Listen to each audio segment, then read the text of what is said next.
Ni mga orasa atong sayran ang labing awahing sitwasyon sa mga pantalan sa Dakbayan sa Sugbo, human gilibkas na sa Coast Guard ang pagsuspenso sa mga biyahe. Ug atong makauban live si Kapusong Alan Domingo. Lan, kumusta diha?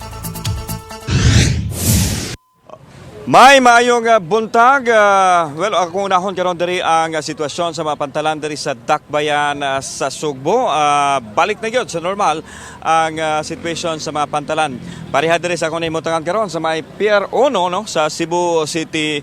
May ato makita ang padayon nga pagdagsa sa ato mga kaigsuonan nga manguliay silang tagsa-tagsa ka mga probinsya agi diri sa Port of Cebu. Gani ang kining nasa atong luyuron mo ni ang mga pasayro nga manglukat pa sa ilahang ticket human nga wa gyud ni maablihi mga pipila ka adlaw gumikan sa epekto sa bagyong Kabayan. O niya sukad gihapon mga pasado alas 5 dihang gilibkas sa Philippine Coast Guard ang kining cancellation of trips ni hugop na usab ang mga pasayro aron makaapas pa ni sa ilahang pagsaulog sa Pasko o bag-ong tuig ngadto sa ilang tagsa-tagsa ka mga probinsya.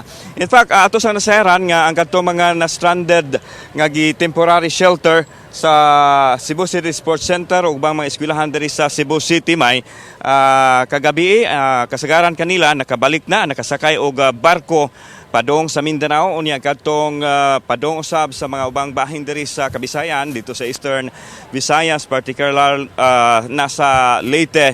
Ang uban karong adlaw do na pay mga biyahe. So inana ang sitwasyon karon diri sa Metro Cebu area particular sa Cebu City may unya atong naaninaw pod kaganinang di pa lang yung dugay ni pakita na ang bidlisiw sa haring adlaw unya nakasinati tag pag init pero karon murag ni landong-landong na. Okay, may muna ang latest situation karon gikan diri sa gawas balik sa imo diha. Daghang salamat, Alan Domingo.